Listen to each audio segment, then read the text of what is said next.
Hello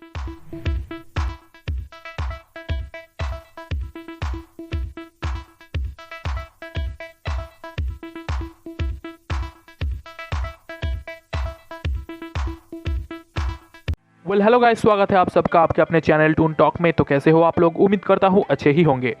तो आज दोस्तों मैं लेके आया हूँ परमैन और मिस सुमिरे के लव स्टोरी का पहला एपिसोड।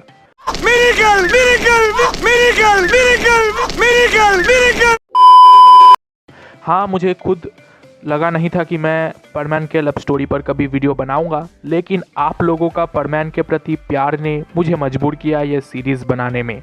तो मैं कल ही परमैन और सुमिरे से मिलके आया हूँ, उनकी स्टोरी सुन के आया हूँ और वही मैं आप लोगों को बताऊँगा। और हाँ, उन्होंने ये भी बोलने को बोला है कि ये बस फैनमेड स्टोरी है, वो खुद असली थोड़े ना है, इसीलिए इससे ऑफेंड ना होके बस स्टोरी को एंजॉय करो। तो इसी को ध्यान रखते हुए बढ़ते हैं वीडियो की तरफ।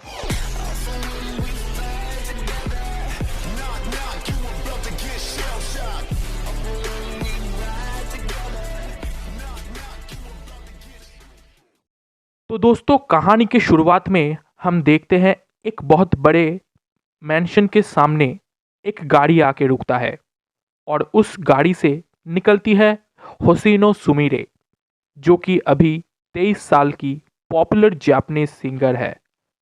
टोक्यो के एक बड़े मॉल से अभी परफॉर्मेंस देके अपने घर लौटी है सुमिरे। घर आके फ्रेश होने के बाद अपने कमरे में चली गई। हमेशा की तरह कमरे में आके बचपन के मित्सुओ की तस्वीर देख के रोने लगी सुमिरे। याद करने लगी बचपन के वो दिन जब पाको और परमैन आपस में लड़ा करते थे।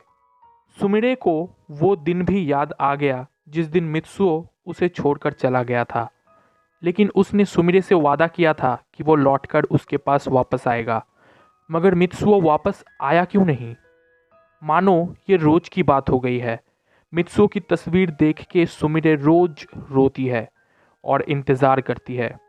तभी अचानक सुमिरे का फ़ोन रिंग होता है।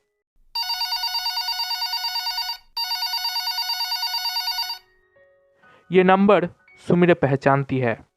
ये नंबर है मिस्टर सातो का। मिस्टर सातो टोक्यो का बहुत बड़े फैशन डायरेक्टर है, लेकिन सुमिरे उन्हें बिल्कुल पसंद नहीं करती, क्योंकि सुमिरे के लिए मिस्टर सातो एक बुरे सपने जैसा है।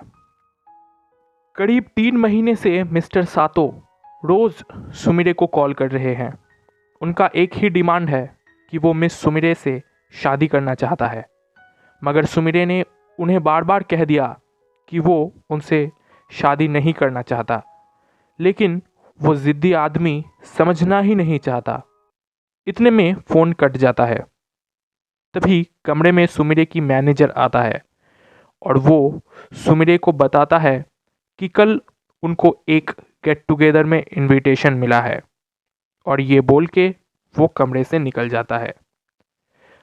अगले दिन इनवाइटेड गेट टुगेदर में मिस सुमिरे हाजिर होती है।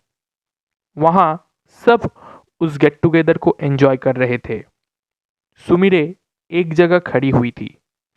तभी एक 28 साल का आदमी सुमिरे की तरफ आता है और उसे ग्रीटिंग्स देता है।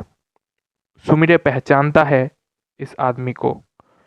इससे हमेशा दूरी बरकरार रख के आया है सुमिरे। ये आदमी जो सुमिरे के सामने खड़ा हुआ है वही है मिस्टर सातो। सुमिरे पार्टी से दूर एक अलग जगह पर खड़ी हुई थी। मिस्टर सातो उसे फॉलो करके यहाँ तक पहुँच गए। सुमिरे की तरफ देख के मिस्टर सातो बोले, मेरे बारे में कुछ सोचा सुमिरे? सुमिरे ने कहा, अगर ये बात शादी के बारे में है तो ये शादी नहीं करना चाहता। ये बात जैसे मिस्टर सातो को सुई की तरह चुभी और उन्होंने सुमिरे को कस के पकड़ लिया और बोलने लगे, अगर हक से नहीं तो ज़बरदस्ती से मैं तुम्हें अपना बनाऊंगा। तभी सुमिरे ने ज़ोर से मिस्टर सातो को एक थप्पड़ लगाया और वो रोते हुए उस पार्टी से निकल गई।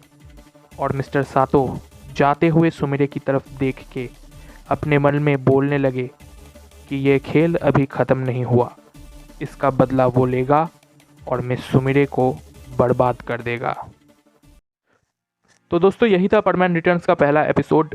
कमेंट में बताना ये एपिसोड कैसा लगा, और हाँ प्लीज़ इंस्टाग्राम और ट्विटर में मुझे फॉलो कर लेना, क्योंकि मुझे पता है ये कहानी छोटी है। क्यों छोटी है ये भी मैं बता देता हूँ, क्योंकि मुझे पता नहीं कि मैं इस कहानी को एडल्ट बनाऊँ या लाइट बनाऊँ, तो इसीलिए मैंने इस कहानी को अभी तक इतना पार्ट ही रखा है। तो बाकी मुझे आगे क्या करना है उसके लिए मुझे डिस्कशन करना पड़ेगा, जिसके लिए आपको मुझे इंस्टाग्राम या ट्विटर में फॉलो करना पड़ेगा, ताकि मैं वहाँ पे आके डिस्कशन कर पाऊँ, तो आगे जाके तभी स्टोरी बनेगा। तो इसीलिए ट्विटर और इंस्टाग्राम में मुझे फॉलो कर लेना, और अगर आप चैनल पे नए हो तो प्लीज़ सब्सक्राइब कर देना। बाकी आपका कीमती समय देने के लिए शुक्रिया। Bye bye. You're never gonna make it, you're not good enough. There's a million other people with the same stuff. You really think you're different, man, you must be kidding. Think you're gonna hit it, but you just don't get it. It's impossible, it's not probable, you're irresponsible. Too many obstacles, you gotta stop it, yo. You gotta take it slow, you can't be a pro, don't waste your time no more. Who the fuck are you to tell me what to do? I don't give a damn if you say you disapprove. I'm gonna make my move, I'm gonna make it soon. And I'll do it cause it's what I wanna fucking do.